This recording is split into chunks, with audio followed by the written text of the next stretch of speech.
Guys, so may panibago na naman pong problema dito sa bahay namin. So, ang nangyayari kasi ngayon guys, ay hindi kami mahaligo ng maayos dahil yung daluyan ng tubig ay barado. And kapag naligo kami, ay magbabara lahat ng tubig and mag-overflow.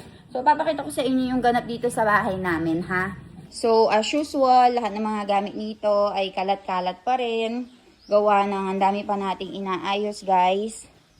And pinapatuyo ni Sonal Masi itong mga hinugasan niyang container.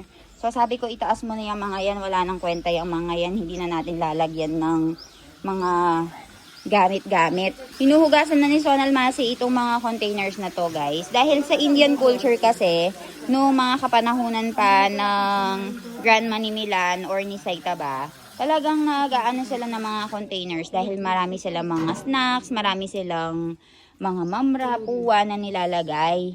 So, marami silang mga stainless na ganyan na iniimbak sa bahay. And ang ginagawa nila guys, parang showpiece yung mga yan. Meron silang special na lugar na lalagyanan ng mga container. Pero sabi ko wala na, alisin na natin yung mga yan, itago na natin since wala naman din tayong ini-store. Dito naman guys, ayan, meron na naman pong bagong problema. So, dahil nga yung daloy ng tubig natin ay hindi maayos. So, hinukay ito and sinira yung mga tiles dahil hindi nga kami makaligo ng maayos guys. Hindi kami makaligo ng maayos dahil yung tubig ay bumabara nga po. Kaya I think ipaparenovate din natin itong CR na to at saka yung bathroom at saka itong tiles. Tignan nyo naman. Tuloy-tuloy na yung problema. Dito naman guys, minamasilyahan pa rin yung buong bahay natin. Ayan, nandito ngayon sila sa my kitchen na nagmamasilya. We have True Samasi right over here. Hi True Samasi! So ayan, minamasilyahan na nila guys.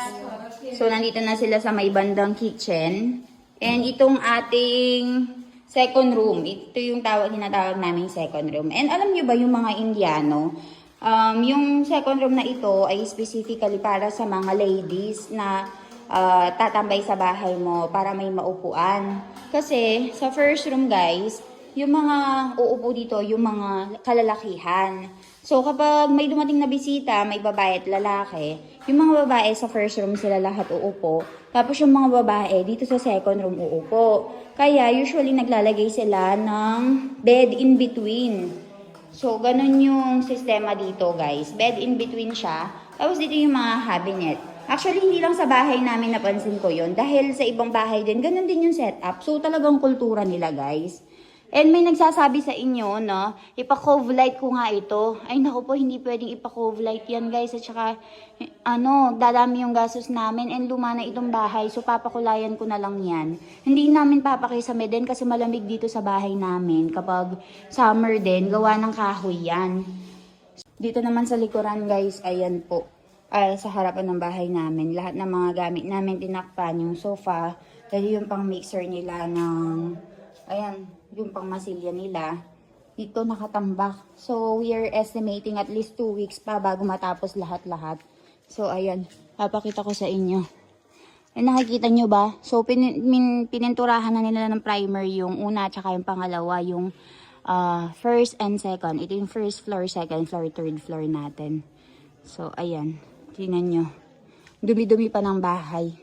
So, dahil nga nagkakaroon na naman ng problema doon sa may tubigan natin guys. Kaya, ay gagastos na naman po tayo doon. So, meron silang binigay na quotation sa amin. 250 daw lahat-lahat. So, 250,000. Makikipagtawaran pa kami. Maghahanap pa kami ng ibang mga gumagawa. Baka minamahalan kami. So, balitaan po kayo.